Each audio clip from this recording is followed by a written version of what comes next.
안녕하세요. 그 김영 플러스 신촌 캠퍼스 합격생 간담회를 이제 바로 시작을 할게요. 여러분이 그 각 반에 담임 선생님이 다 있으시잖아요. 그래서 담임 선생님들이 뭔가 이제 정보 같은 거 물어보시면은 아마 그런 면에서는 훨씬 정확할 거긴 한데, 당연히 이제 조교님들이니까 그 담임 선생님들이 정확하시겠지만, 저도 이제 수험생 할 때 생각을 해보면은 담임 선생님은 그래도 뭔가 학원 사람 같고, 뭔가 조교님들의 그런 작년 합격생들이 이런 게 궁금했던 그런 마음이 저도 있었던 것 같거든요. 그래서 2월 달에 이 합격생 간담회를 저희가 일단 진행을 하게 됐고, 오늘 이제 합격생 간담회를 진행해 주실 조교님들을 한 분씩 소개를 시켜드릴게요. 안녕하세요. 저 이제 시작하면 되는 건가요? 저는 이번에 중앙대학교 불어불문과에 합격한 송예은입니다.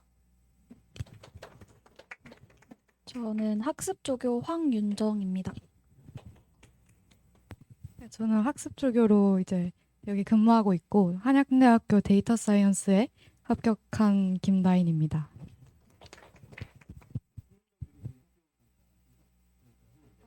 저 이화여자대학교 국어교육과 재학 중입니다.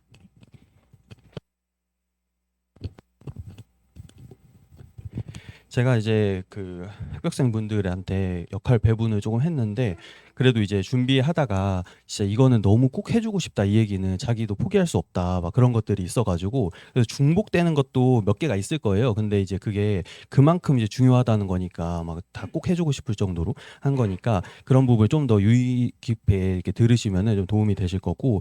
그리고 이제 만약 끝나고 나서 Q&A 시간이 있잖아요. 근데 그때 그걸 위해서 뭔가 궁금한 게 있으시면 듣다가 적어두시면 좋으실 것 같은데, 근데 이제 한 가지 그 Q&A 때 이제 조교님들이잖아요. 합격생들이고, 그래서 막 합격 컷이나 이런 거 이제 물어보시면은 그거는 이제 알 수가 없어요. 그건 나중에 담임 선생님들이 이제 알려주실 거라서, 그런 것보다는 뭔가 뭐 멘탈적인 거나 이제 공부 팁이나 약간 이런 거 위주로 적어 놓으시면 그런 거 최선을 다해서 질문 답변해 드릴게요.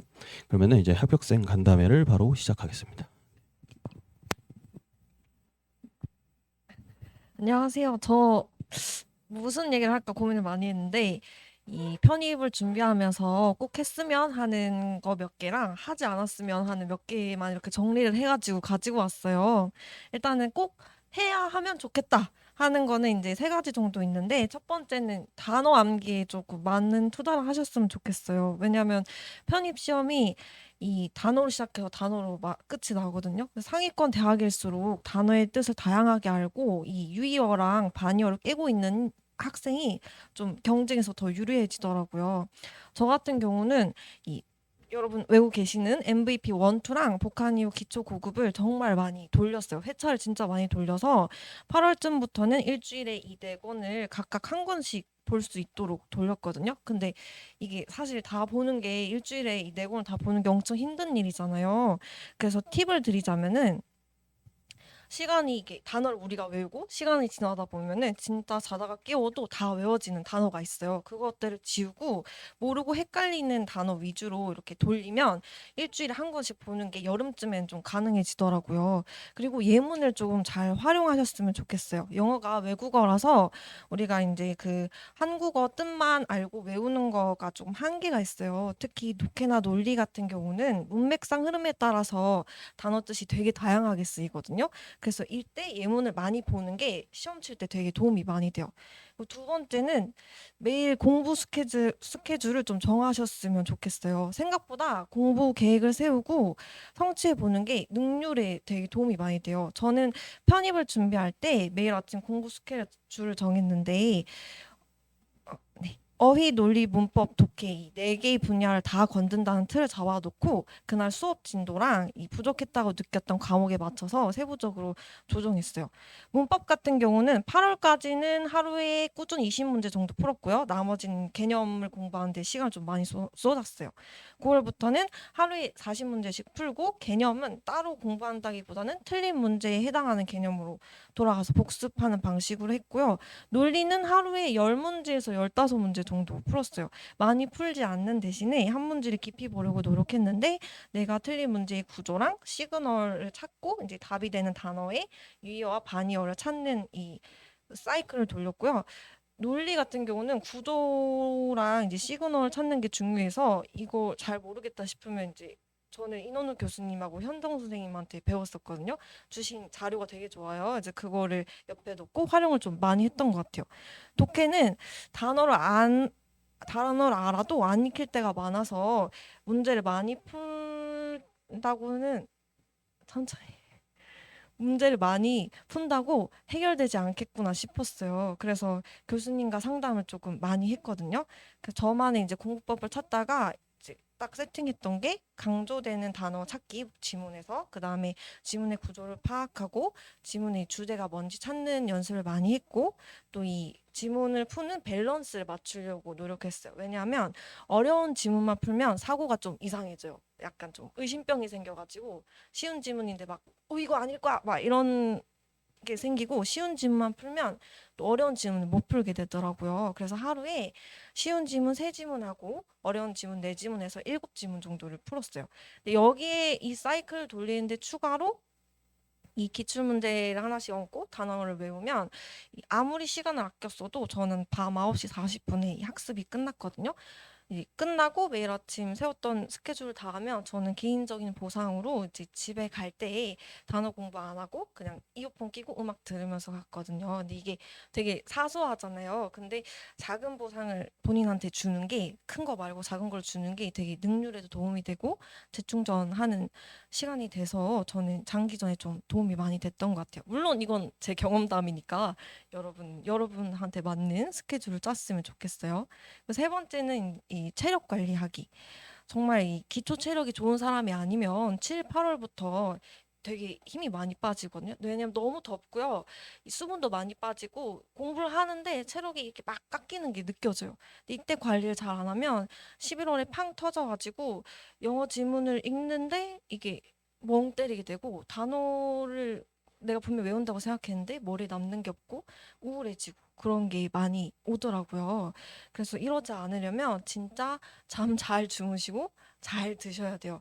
만약에 공부할 시간이 내가 너무 없어서 잠을 줄여야겠다 싶으면 낮에 컨디션을 최적화로 유지할 수 있는 시간까지만 딱 줄이고 그 이상으로 줄이면 힘들어요.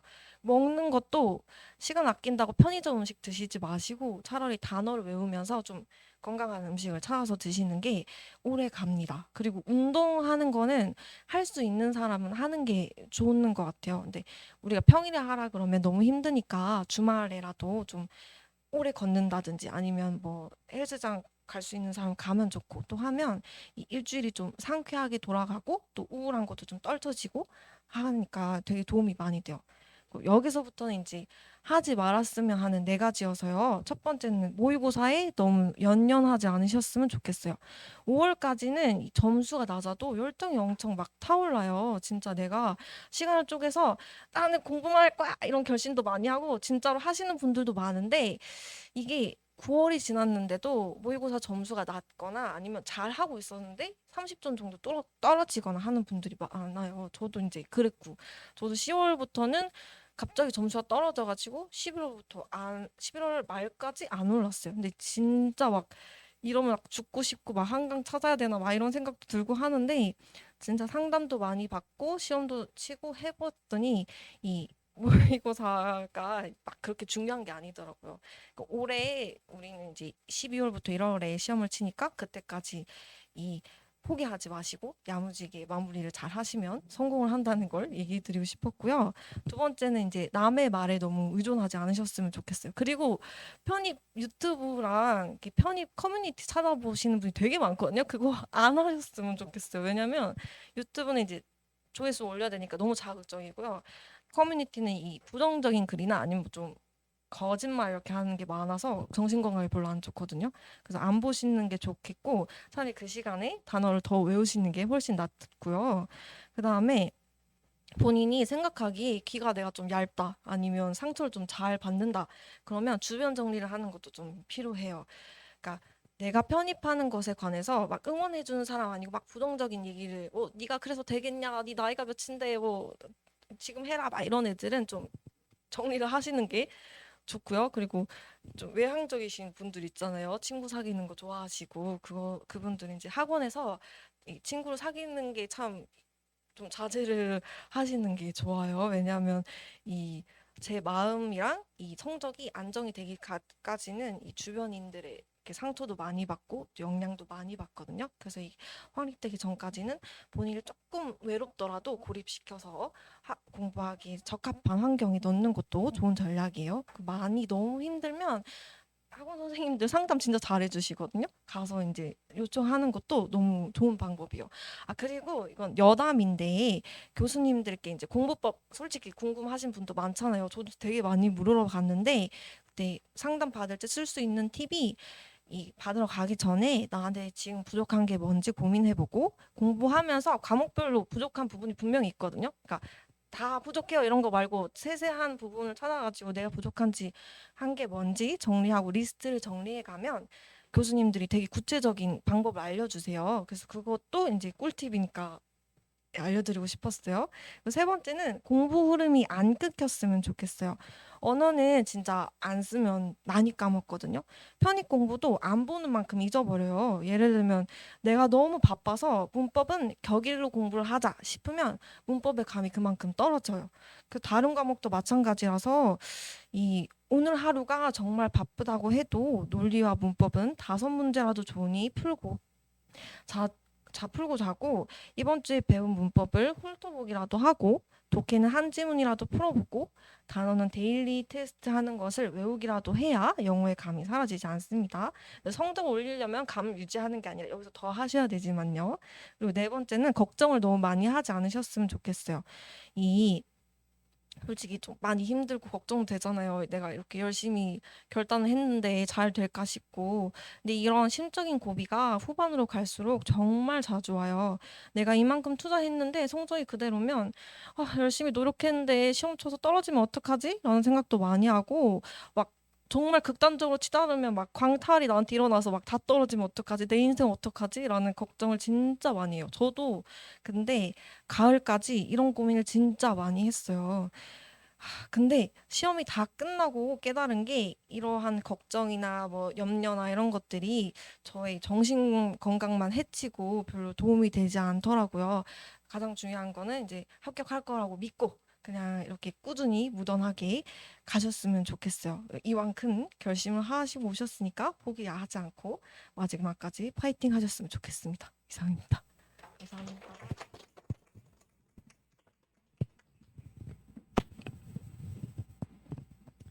네, 2부 진행을 맡은 황윤정 조교입니다. 반갑습니다.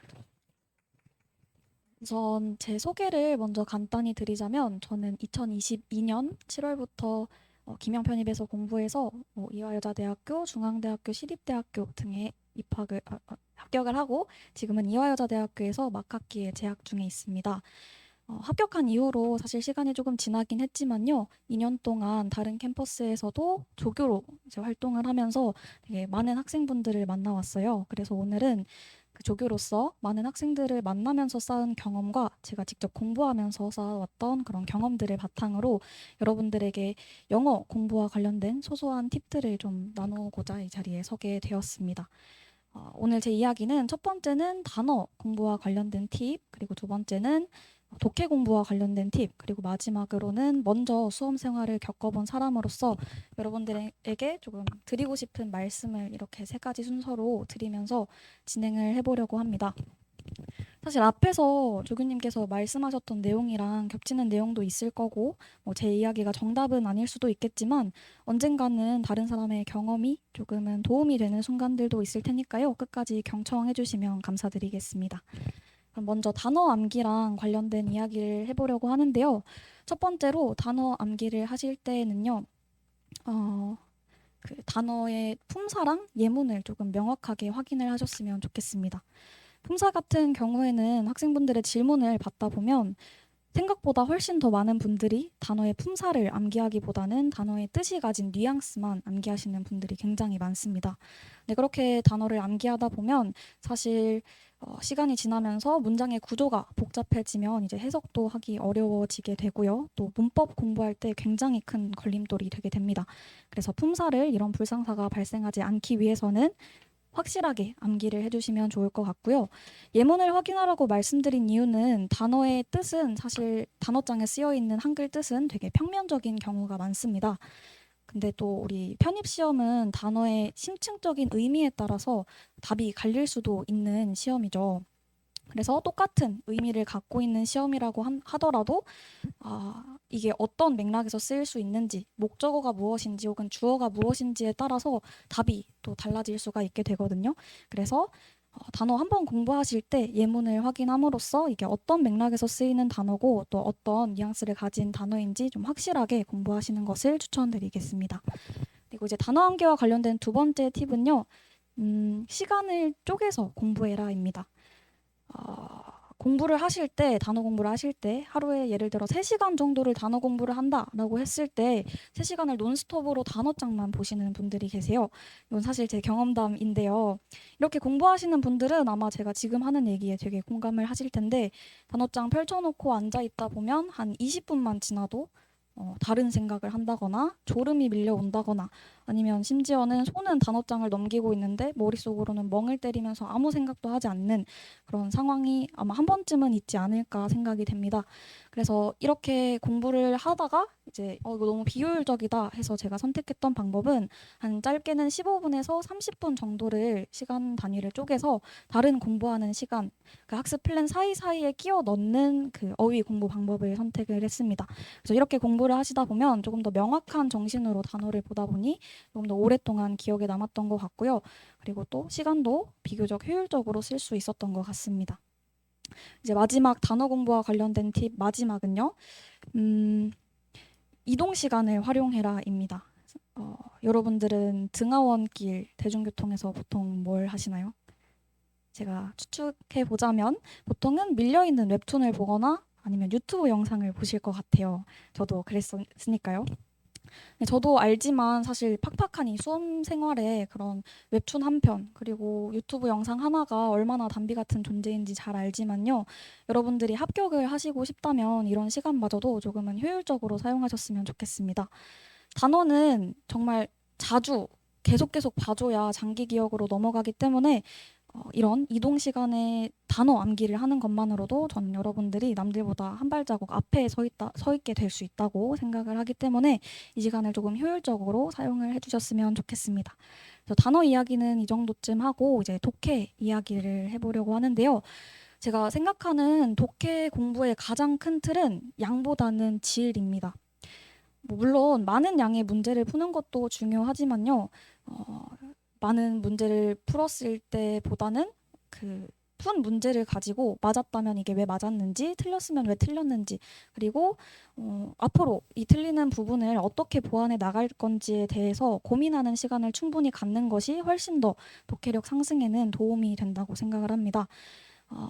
그래서 제가 알기로는 아직 정규 수업 시간에 독해 문제풀이는 안 나가고 있는 걸로 알고 있는데 맞나요? 네, 그러면 아마 몇 월부터 정확하게 시작할지는 모르겠지만 독해 문제풀이를 시작했다고 해서 막 신나가지고 나 이제 문제 풀 수 있어 하고 이 문제집 저 문제집 다 사지 마시고요.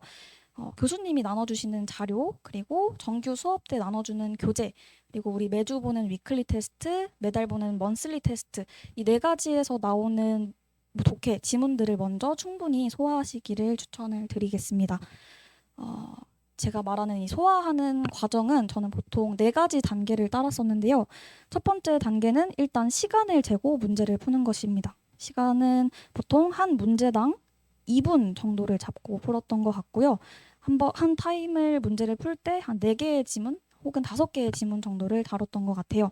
그래서 예를 들어서 한 지문당 2개의 문제가 딸려 있다라고 한다면 5지문 10문제 해가지고 10분 정도? 10분인가요? 5문제? 20분이겠네요. 20분 정도 시간을 잡고 그 독해 문제를 먼저 풀게 됩니다. 그리고 두 번째 시간이 다 지나서 두 번째 단계로 넘어가게 되면 바로 채점을 하는 게 아니라요. 시간을 재지 않고 그 문제들을 다시 한번 읽고 천천히 한번 풀어보는 것입니다. 이때 첫 번째 찍었던 답은 절대 지우지 마시고요. 이렇게 하는 이유는 내가 이 문제를 풀었을 때 시간이 부족해서 이 문제를 풀지 못한 것인지 아니면 단순히 이 문제가 정말 어려워서 나의 수준보다 높아서 풀지 못한 것인지 판가름을 할 수 있기 때문입니다. 그래서 2단계까지 완료를 하시게 되면 이제 3단계에서 채점을 하시고 모르는 단어를 전부 찾아서 정리를 하시고요. 4단계에서 이제 나름대로 그 오답 정리를 해보시는 건데요. 오답 정리는 어떻게 하는 거냐면 예를 들어서 주제나 제목 문제를 틀렸다라고 했을 때에는 지문 전체의 플로우를 나름대로 정리해보고 핵심 문장을 하나에서 2개 문장 정도로 정리를 해봅니다. 그리고 이제 해설지 해설이랑 비교를 해보면 이게 내가 지금 잘 이 지문을 이해하고 있는 것인지 알 수가 있겠죠. 그리고 추론 문제나 일치불일치 문제를 틀렸다라고 한다면 일치불일치 문제 같은 경우에는 전부 선지 모두 다 답의 근거가 지문 안에 녹아져 있거든요. 그래서 각 선지별로 어디에 이 답의 근거가 있는지를 찾아보는 연습을 했던 것 같습니다. 그래서 이렇게 좀 꼼꼼하게, 물론 시간은 오래 걸리겠지만 꼼꼼하게 하다 보면 데이터가 좀 차곡차곡 쌓여서 나중에는 지문을 읽을 때도 이거 보통 추론 문제로 내기 좋아하는 부분이겠다라는 생각도 감도 오실 거고요. 이런 식으로 원래 낚는 거 많이 하는데 하고 조금 더 정신이 맑은 상태로 독해에 임할 수 있게 되는 것 같습니다. 그래서 혹시나 독해가 계속 제자리 걸음인 것 같다라고 하시면 이 방법도 한번 활용을 해보시면 좋을 것 같아요. 근데 독해 문제 풀기 전에 사실 가장 기본적인 건 어휘랑 구문이거든요. 그래서 너무 문법가 아니라 독해 문제 풀이하는 거에만 집착하시기보다는 너무 뭔가 푸는 것도 푸는 게 아닌 것 같다라고 하실 때는 어휘랑 구문 쪽에 좀 큰 빈 구멍이 있지 않은지 한번 되돌아보시고 조금 더 부단히 하셔서 그 빈 구멍을 먼저 채우시는 것을 권해드리고 싶습니다. 그래서 공부 이야기는 이쯤 하고요. 또 추가적인 공부 방법과 관련된 질문이 있다면 나중에 이렇게 질문을 해주시면 좋을 것 같고, 이제 마지막으로 제가 수험 생활을 먼저 겪으면서 여러분들에게 꼭 전해드리고 싶은 3가지 이야기 전해드리면서 마무리하겠는데요. 사실 앞에서 이미 다 했던 얘기들이라 조금 지루하실 수는 있겠지만 그만큼 중요하다라고 생각을 해주셨으면 좋겠습니다. 일단 첫 번째로 친구를 사귀지 마세요. 이 부분은 제가 수험 생활을 되돌아봤을 때 가장 후회되는 부분인데요. 수험생들은 기본적으로 굉장히 예민하고 날이 서 있는 상태입니다. 근데 이런 상태에서 대인관계를 맺으면 당연히 수험 생활에 좋은 영향을 미치지는 않겠죠. 실제로 제가 친구를 사귀어서 하루 종일 막 떠들다가 시험 성적이 막 떨어진 경험도 있고요. 막 학원에서 되게 친하게 지내시다가 갑자기 싸워서 막 학원 안 나오시고 이런 분들도 종종 봤거든요. 그래서 이런 상황을 겪지 않게 하도록 좀 혼자서 오롯이 공부를 할 수 있는 그런 환경을 만드셨으면 좋을 것 같고요. 친구는 합격하고 사귀어도 늦지 않지만 혹시라도 너무 이 수험 생활이 사무치게 외롭다라고 하시면 직원 선생님이나 교수님이랑 친구가 되세요. 그분들은 알아서 여러분들을 좋은 길로 인도를 해주실 테니까요. 그래서 첫 번째는 친구를 사귀지 마라였고요. 두 번째는 건강을 꼭 챙겨라입니다. 좋은 컨디션으로 사실 시험을 보는 게 굉장히 중요하기 때문에 지금 공부하는 것만큼이나 건강 관리가 되게 중요하겠죠. 근데 그렇다고 해서 헬스를 끊으라거나 갑자기 막 필라테스를 하라는 이야기는 아닙니다. 이거는 제가 수험생일 때 저의 담임 선생님께서 해주셨던 말인데, 그분은 전직 헬스 트레이너셨거든요. 근데 그분께서 너네가 지금 당장 운동을 시작을 해서 체력이 증진된 것을 몸소 느끼려면 최소 6개월은 운동을 해야 된다라고 하시더라고요. 결론적으로 지금 운동을 열심히 해봤자 공부할 시간만 뺏기고 체력도 오히려 뺏기게 된다라는 이야기입니다. 그래서 제가 추천하는 방법은 여러분들 몸에 조금 필요한 영양제 1~2개 정도 챙겨 먹고, 그리고 식후에 가볍게 15분에서 30분 정도 산책을 하는 것인데요. 제가 이런 거를 너무 간과하고 공부를 하다가 정말 하루 종일 막 소화불량에 시달리기도 했고, 한 10월 말쯤에는 빈혈로 한번 쓰러지기도 했었거든요. 하지만 저는 평소에 굉장히 건강한 편입니다. 그렇기 때문에 여러분들도 조금 더 좋은 컨디션에서 계속 공부를 하고 또 좋은 성적을 거두시려면 지금부터 좀 건강 관리에 유념을 하셨으면 좋겠습니다. 그리고 이제 마지막은요. 뭐든지 일단 그냥 하세요. 편입 시험이 사실 굉장히 어렵다고도 하고 모집 인원도 굉장히 적다고 하고 그렇기 때문에 합격이 이렇게 보장된 시험이 아니기 때문에 걱정이 드는 건, 그리고 내가 지금 하고 있는 게 맞나라는 회의감이 드는 건 너무나도 당연한 일인 것 같습니다. 그런데 그런 만약의 류의 걱정들 있죠. 내가 지금 이거 외우고 있는 문법 시험에 안 나오면 어떡하지? 나 이거 다 떨어지면 어떡하지? 이런 일어나지도 않은 일들에 대한 걱정은 사실 여러분들 마음에 짐만 얹어줄 뿐 여러분들을 절대 합격으로 이끌어 주지는 않거든요. 그렇기 때문에 이런 걱정은 조금 뒤로 하고 외면하시고 일단 닥치는 대로 다 그냥 하는 태도를 기르셨으면 좋겠습니다. 이렇게 그냥 하시다 보면 아는 단어도 하나둘씩 많아질 거고요. 그러다 보면 맞는 문제도 한 문제 두 문제 더 늘 거고, 그러다 보면 내년 이맘때쯤에는 합격해서 되게 웃는 얼굴로 생활하실 수 있을 것 같습니다. 제가 오늘 드린 말씀 이야기가 사실 누군가에게는 당연한 이야기일 수도 있고 저거는 나랑 좀 안 맞는 것 같은데 라고 생각을 하실 수도 있겠지만 여러분들이 취할 것은 취하고 또 버릴 것은 버리면서 여러분들 나름대로의 멋있는 그리고 후회가 남지 않는 수험 생활을 꾸려 나가셨으면 좋겠습니다. 감사합니다.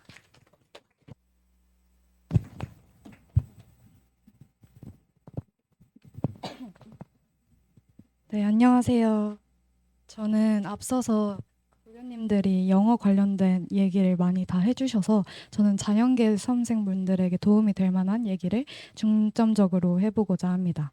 그래서 문과 준비생 분들은 좀 지루하실 수도 있을 것 같아서 줄지만 않으시면 감사하겠습니다.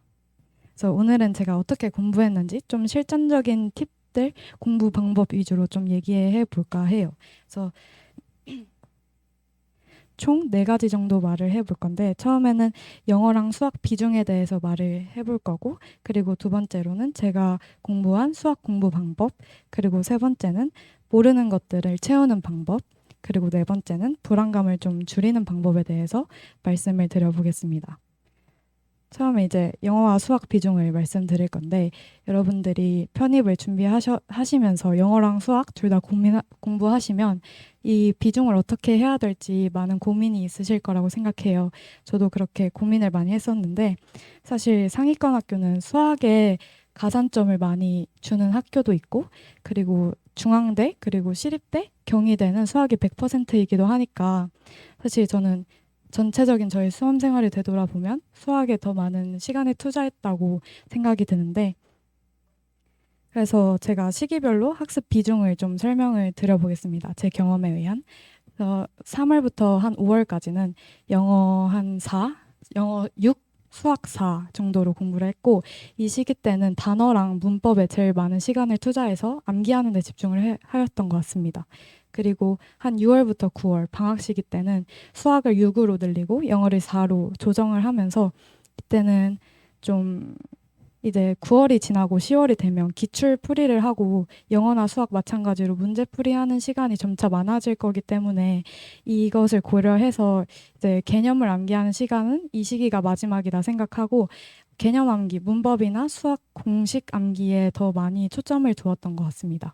그리고 수학 범위도 이때부터 점점 늘어가면서 좀 수학 문제 풀이도 자연스럽게 늘려갔었던 시기인 것 같습니다.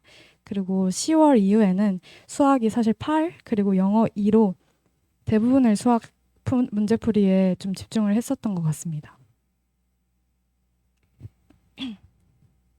네, 그래서 이과 편입 준비하시는 분들은 영어 단어 같은 경우에도 100%다 암기를 해야 될까? 이런 고민도 많으실 거고, 그리고 독해 논리도 내가 문과생들처럼 좀 완벽히 숙지를 해야 될까? 이런 고민도 많으실 텐데, 그거는 제 경험에 의해서 말씀을 좀 드려보자면, 저는 영어를 완벽히 해보고자 수학 좀 시간을 줄이면서까지 이렇게 영어에 투자하기보다는 좀 수학 시간을 확보를 하면서도 영어를 효율적으로 공부하는 방법이 좀 더 효과적이었던 것 같습니다.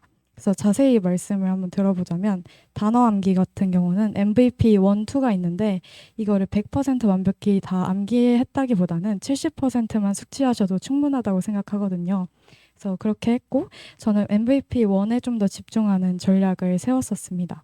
그리고 이제 문법 같은 경우에는 학습 초반 아니면은 좀 이제 시험이 다가오고 좀 그러면은 문제 풀이하는 시간이 더 많아질 거기 때문에 개념 암기하는 시간이 별로 없어져서 좀 초반에 많이 외우려고 했던 것 같습니다. 문법 암기 같은 경우는.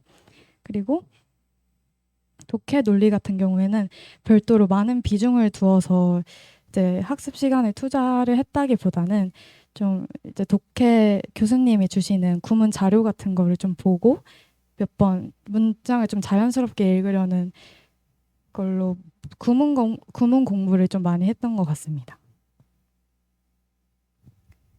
그리고 이렇게 해서 수학이랑 영어 비중에 대해서 말씀을 드려봤고 이제 제가 수학 공부를 어떻게 했는지 말씀을 드리겠습니다. 근데 사실 편입 수학이라고 하면 엄청난 범위로 유명하잖아요. 범위도 많고 사실 유형도 엄청 많고 그거에 따른 암기해야 될 공식도 꽤 있는데 그거를 제가 정리를 하지 않고 있으면은 너무 머릿속에서 복잡해서 정리가 안 될 것 같은 기분이 들었습니다. 그리고 정리하기 전까지는 그랬고요. 그래서 제가 선택한 방법으로는 그냥 아이패드에 공식을 적는 노트를 만들어서 외워야 될 공식들을 거기에 따로 적는 것이었습니다. 이렇게 함으로써 좀 공식을 까먹은 부분이 있더라도 책에서 처음부터 끝까지 찾아보면서 시간을 낭비하지 않아도 되고 공식 적어놓은 노트를 보면서 바로 찾을 수 있어서 좀 효과적이었던 것 같고요. 그리고 동시에 제 머릿속에서 떠다니던 그런 공식들도 많이 정리가 되었어서 좋았던 것 같습니다. 네. 그리고 이 노트 정리는 당일날 이제 수학 공식이나 수학 개념들을 배운 날 바로 그날에 정리를 했는데요. 여러분들 그 수학을 배운 그 당일날에는 사실 정리할 공식들이 엄청나게 많지는 않으니까 시간이 엄청 많이 투자되지는 않을 거예요. 그래서 배운 당일날 바로바로 적는 거를 추천드립니다. 그리고 이제 시험을 보게 되잖아요. 데일리 테스트나 monthly 테스트. 그래서 여러분들이 저도 그랬는데 시험에서 틀리는 게 정말 많았어요. 그래서 이 틀린 거를 어떻게 다 채워 나가냐 하는 거에 제가 제일 큰 고민이었거든요. 왜냐하면 사실 수학은 많이 범위를 배우고 그래서 최근에 진도 나가는 것도 있는데 내가 틀린 부분을 어떻게 또 채워 나가냐 이런 시간 배분에 대한 고민이 좀 많았거든요. 그래서 이거에 대한 말씀을 드려보자면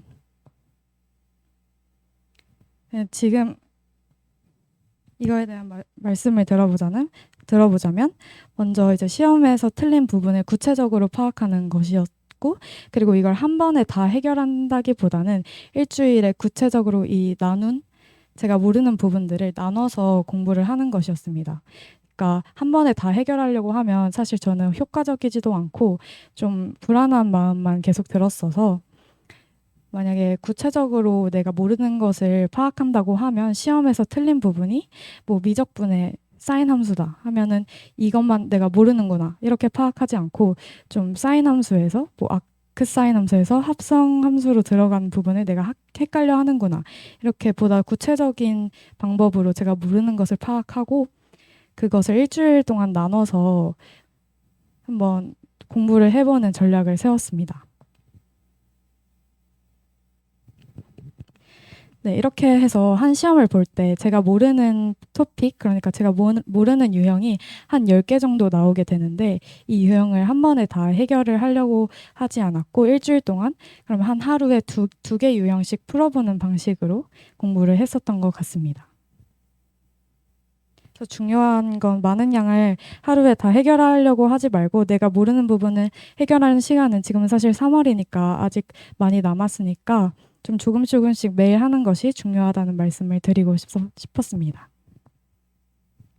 그리고 이렇게 열심히 뭔가 공부를 해도 사실 지금 공부하고 있는 양이 충분한가? 아니 그리고 내가 효과적으로 공부하고 있는 게 맞나 하는 불안감이 계속 드시는 건 당연한 거라고 생각해요. 그래서 저는 이때 좀 제 불안함을 그나마 좀 없애줄 수 있었던 방법은 일주일 동안의 계획을 세우는 것이었습니다.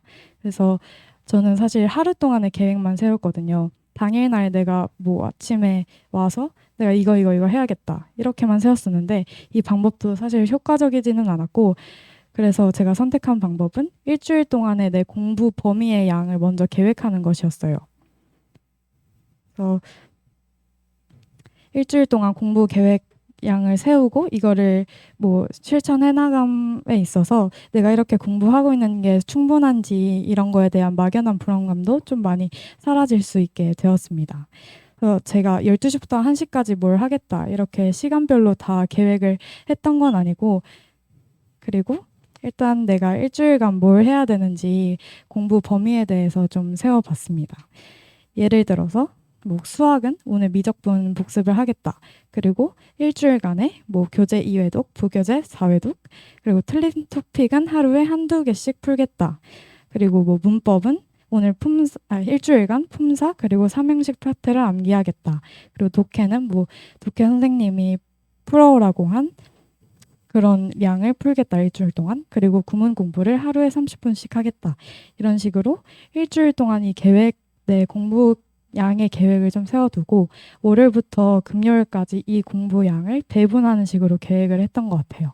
그래서 토요일, 일요일에는 따로 계획을 짜지 않고 사실 월요일부터 금요일까지 공부 계획을 세워도 다 하지 못하는 게 좀 많았거든요. 그래서 주말을 통해서 이런 것을 좀 채워보려고 했던 것 같습니다.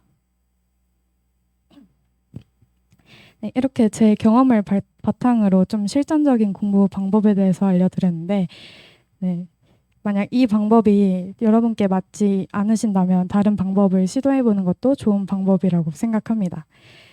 여러분에게 효과적인 공부 방법을 찾을 시간은 사실 3월이니까 많이 남았으니까 많이 좀 나에게 맞는 공부 방법을 찾아서 좀 시도해보고 계속 수정해 나가는 것이 중요하다고 생각합니다.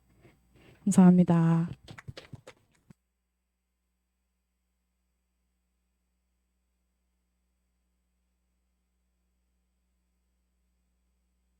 들으셨죠? 혹시 이제 Q&A 시간을 가질 건데 혹시 궁금하신 내용 있으시면 어떤 조교님인지 이렇게 지목해 주신 다음에 이야기해 주시면 돼요. 질문사항 있으세요? 네. 그렇죠.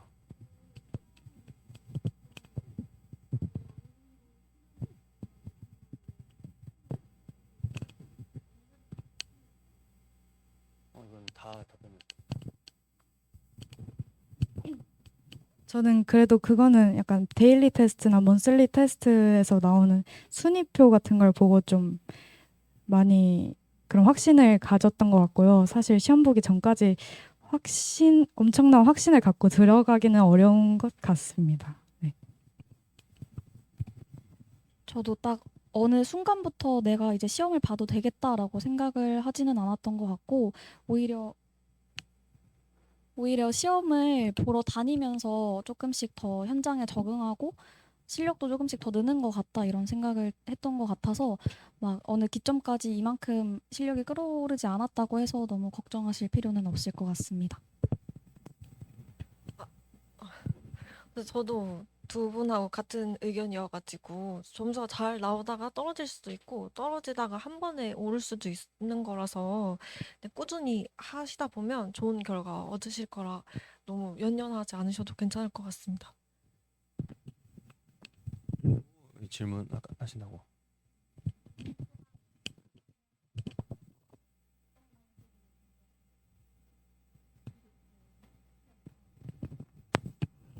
저는 보통 평소에도 단어 공부를 할 때 쓰는 방법이 이 단어장을 계속 보다 보면 순서에 맞게 외우는 것 같기도 하고 뭔가 외웠는지 안 외웠는지 정확하게 모를 때도 있어서 그 이제 단어를 한번 일단 쭉 본 다음에 두 번째 볼 때부터는 뜻을 가리고 A4 종이를 세로로 이렇게 두 번을 접어요. 그러면 이렇게 세로로 긴 형태의 종이가 나오겠죠. 그래서 그 종이에다가 좀 무작위로 순서 상관없이 모르는 단어를 써보고 그리고 집에 가기 전에 그걸 일단 시험을 봐요. 그리고 시험을 봐서 틀린 단어들은 다 적어놓고 이제 그 종이를 들고 다니면서 뭐 그 집에 가는 길에 보고 또 다음날 아침에 오는 길에 보고 이런 식으로 공부를 했었던 것 같고 어플 중에 퀴즐렛이라는 어플이 아직도 있는지는 모르겠는데 제가 공부할 때 그 어플을 사용을 하기도 했었는데 거기에 그 MVP 복화도 업로드가 된 게 몇 개 있거든요. 그래서 그걸로 이렇게 플래시카드식으로 공부를 하기도 했었던 것 같습니다. 또 추가적으로 궁금하신데요.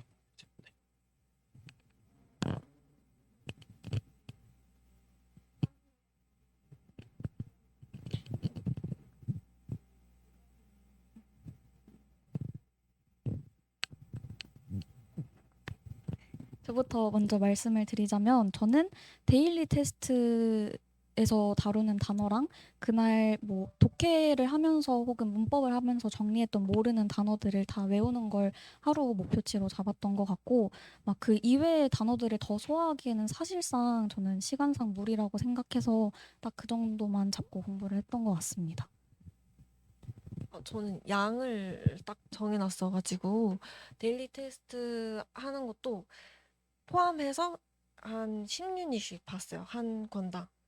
이렇게 해가지고 보고 그리고 이게 좀 익숙해지면은 저는 이제 논리랑 독해 풀 때 이 복화 책에 없는 단어들이 나오거든요. 그리고 또 단어의 뜻이 제가 아는 게 아닐 때가 있고 그거를 정리를 해서 아까 말씀하셨던 것처럼 A4지 접어가지고 거기에 적어놓고 오늘 외운 단어 중에 헷갈렸던 거 적어놓고 이렇게 보면은 좀 도움이 많이 됐던 것 같아요. 저는 좀 실제 단어장보다 핸드폰 단어장을 말씀하신 대로 많이 활용을 했고 그리고 하루에는 한 MVP 1에서 6까지 외우고 그 다음 날에는 누적해서 1에서 6까지 외웠다면은 한 3에서 뭐 8까지 이런 식으로 외웠던 것 같습니다. 질문 있으세요? 없으세요? 그러면은 없으신 걸로 하고 그러면은 재학생 간담회는 여기서 마치고 오늘 들으셨던 그런 노하우 잘 기억하시고 올해 공부하는데 꼭 도움 많이 받으시길 바랄게요. 그리고 세 분 다 일단 뭐 12월까지 하실지는 모르지만 어쨌든 지금 학습 주기로 다 있는 분들이라서 하다가 궁금한 거 있으시면은 언제든지 와서 질문하시면 되세요. 네, 그러면은 오늘 재학생 간담회 여기서 마치겠습니다.